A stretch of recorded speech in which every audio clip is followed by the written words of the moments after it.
Hello, my name is Fiona, and I am a certified teacher and a Praxis coach with Study.com. If you're prepping for the Middle School Science exam, which is Praxis 5442, you're in the right place. Today we're diving into the physical science section. Let's go over the types of questions you'll encounter and get you set to excel on this test. Question number 1. Which of the following is a chemical change? Baking a cake, dissolving sugar in water, boiling water, or cutting an apple? Dissolving sugar in water is a physical change as the sugar can be recovered by evaporating the water. Boiling water is also a physical change as it involves a change in state from liquid to gas. Cutting an apple is a physical change because it changes the shape of the apple, but not its chemical structure.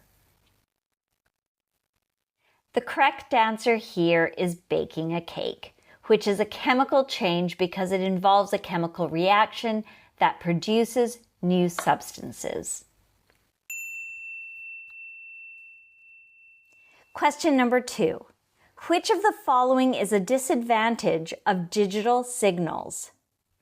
They can be stored and retrieved more conveniently. They are more susceptible to noise. They can be transmitted with greater accuracy, or they can be manipulated more easily.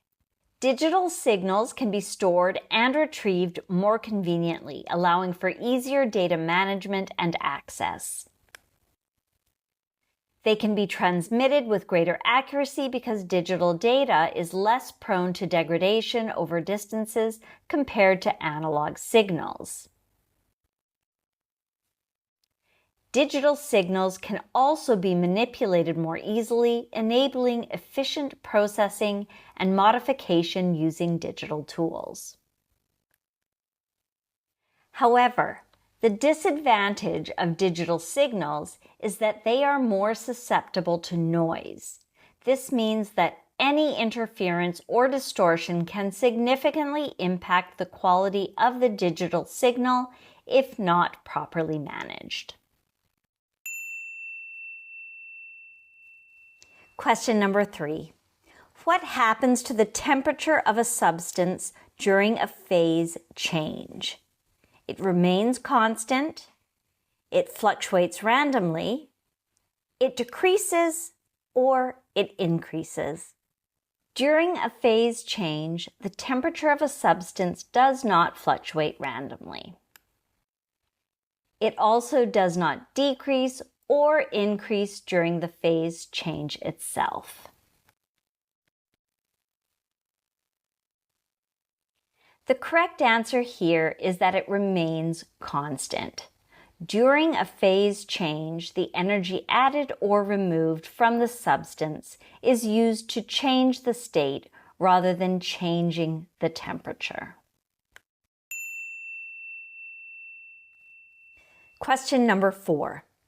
According to Newton's second law of motion, if the mass of an object is constant and the force applied is increased, what will happen to the acceleration? It will remain the same. It will become 0. It will decrease, or it will increase.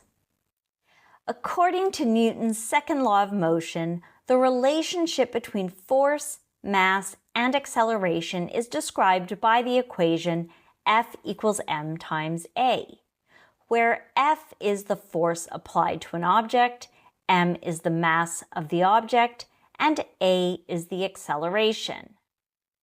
When the mass of an object is constant, the equation can be rearranged to show that acceleration is directly proportional to the force applied.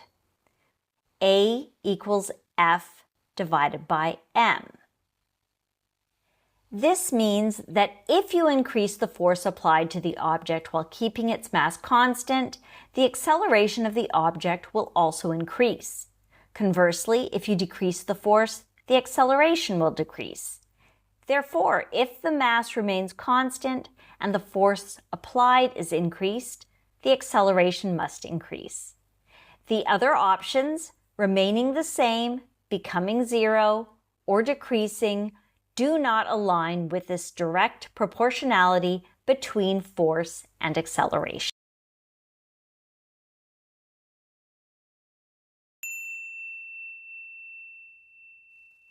I hope this video has made the physical science portion of the Praxis 5442 exam clearer for you. Don't forget to like and subscribe for more helpful tips from study.com. With the support from study.com, you will be confident and prepared for exam day. Good luck with your studies and the test. You're going to do fantastic. Bye for now.